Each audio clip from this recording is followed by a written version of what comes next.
Hi, it's Evie. First of all, the last time I put my camera on the tripod and I was hanging clothes, I tried to swipe the battery percentage notification off and ended up turning face tracking on because my face was right underneath that and it was awful. But I wasn't going to take the clothes back out of the closet and redo it, so it's not on this time. Yesterday, I went over to see the little grandboys, and of course, it was fantastic. I will rewatch what I tape with them over because I know I probably missed something of what they said. They're so smart and they're so funny and they're so cute. And so yesterday, they were still in their pajamas. And, because I go over in the morning about 9:30, and neither one of them are in school yet. The oldest one that just turned 5 is going to start pre-K, I think the beginning of August. So anyway, I am pointing out that their pajamas, one had a Halloween shirt on and one had a Christmas shirt on. And normally they're wearing matching outfits, like when they go somewhere. And I think that's really cute. And mostly because they love it. They love to wear the same shirt. And they're very close in age, so I think it's cute. And so I pointed out that they were wearing different shirts. And the older one said to the younger one, "Did my daddy wear matching shirts when he was little?" And they love to hear those stories of their daddy when he was little because their dad has which unfortunately Hulk Hogan died today. I think it was today. I heard about it today. But he has a Hulk Hogan stuffed doll that's probably like this big, size of a 2-year-old. And it was a gift from his grandfather, and he loved it. He wrestled with that thing. He kept it his whole life and passed it on to his kids, which in turn love it. So this kind of inspired the talking about when Daddy was a little boy because they wanted to know how he wrestled with this Hulk Hogan big stuffed pillow/doll. So back to the clothes, and they ask, did Daddy dress alike when he was a little boy? And I said, no, he had a sister, so she wore girl clothes and he wore boy clothes. And they said, oh, now a little bit of time passes, and I'm now looking for a bowl in the kitchen, and the older one says, how old is Daddy's sister? Well, my daughter passed away in 2021, and neither of them got to meet her. So my mind is spinning. I'm like, how do I answer this question? Because, you can't go too deep with little kids. It's too traumatizing. Actually, it probably would be for me too. And I said, oh, she's 2 years younger than Daddy. And they said, okay. And they asked a few more questions and I was able to answer them.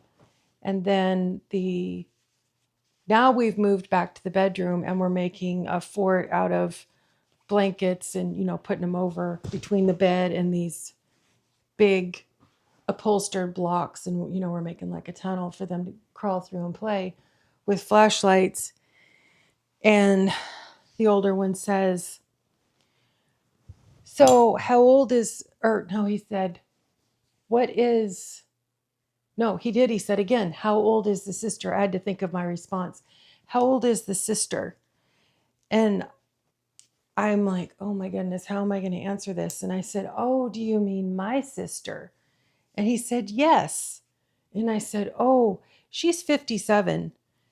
Now, earlier in the day, they'd already asked me how old I was, and I said, I'm 62. So he now asks, well, is 57 old? And I said, well, it's old-ish. It's not super old. And after that, oh, he said, well, I would like to meet her. What does she look like? And I said, well, she's tall with dark hair. And he said, oh, okay. So that was the end of the conversation for that day. Got me thinking a lot about things that I did with my kids when they were little. And, I'm sure most of us have gone back to a childhood place, whether it's a playground, although a lot of those have changed over the years. They used to be high and made out of metal and wood, a lot of fun, and now they're smaller and plastic. Everything is built for safety, which I get, but it kind of took a lot of the fun out of the playground. Anyway, you go back to the city pool that you swam at, and it seemed like, you know, enormous. And it's this little bitty concrete pool. And I'm wishing it wasn't already 95 degrees today and it is 2:30, because I want to go back to the path that I used to walk with my kids every day. Well, in fact, before my daughter was born, I was taking my little boy. We lived in apartments for a couple of years, and there was a really beautiful path that went through the trees and opened up to this big field that was tree lined on the outer edge of it. And we went one time after a rain, and the tarantulas had been flushed out of their holes, and they're just going all over the field and all over the walkway. Kind of creeped me out because there's so many of them. If you see like one dog or one spider or one scorpion or one of anything, you can avoid it. But there was way too many to avoid. We basically stood there until they got everything kind of sorted out as to which way they were going so we could pass on the path. And there were a lot of people that weren't avoiding them. They were running strollers over them, bicycles over them, and you could just hear them crunching. It was disgusting. My point is, also in this big old field, there was, I don't know why I said old, in this big field, in this clearing, a hot air balloon had to land there in an emergency one time. And we just happened to be there as it was coming down, which we all know they're massively big. And I've been to festivals with hot air balloons, but never up this close and personal. And then pretty soon here came the, what do they call them? The team with the truck and everybody to help get it put away. So I want to go back to that same path and I want to walk it and I want to see how different it looks now. If it's all grown with trees or if it's still exactly the same except the trees being bigger. I doubt there's been houses built back there because it was a city park all the way to the playground. Just went through the trees and over bridges. And anyway, it's a beautiful walk, but it's too hot to go during the sun being in full swing in the middle of the day. And in the evening, there's a lot of work traffic to get to it. It's only about, I think 2 exits up from where I live, but there's still a lot of traffic. So I probably won't go tonight. I need to go on the weekend. I have racked my brain trying to think of different things I went back to from childhood that seemed enormous and now look smaller. And I am at a loss. I do remember going past the house that I lived in from 5th grade until I finished high school. And I remember the house being massive and the front yard being massive.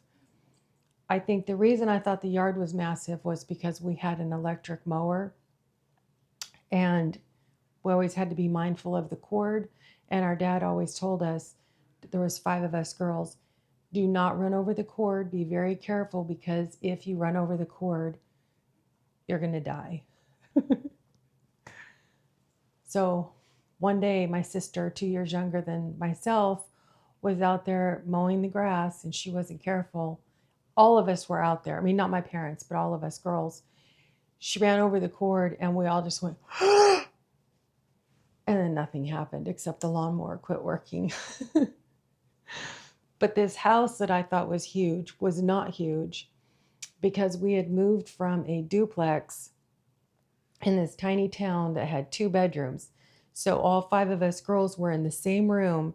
There was 2 bunk beds, one on each side, and then there was a twin bed in between. And we all shared one closet, and the family of 7 shared one bathroom. So it was cramped, but I don't remember being overly cramped. We left there when I was in 5th grade, and we moved to this house that had, the bottom floor was built like a circle. There was like living room, dining room when you walked in, and then the kitchen, and there was a canning kitchen behind, and then there was a bathroom, my parents' bedroom, and another bedroom. So originally the house had 2 bedrooms and 1 bathroom and 2 kitchens. But somebody had built a stairwell up the center of the house from between the bathroom and the kitchen on the back side, and there were 3 rooms up there that were finished attic. So when I was in grade school, I thought, wow, we have a 5-bedroom house, which we could use like a 5-bedroom house, but it was still, the ceilings on the top were like this. So you had to be careful not to stand up if you bent over at the side of the room. And the yard was not very big. It was just because there was an electric mower and nobody wanted to mow it.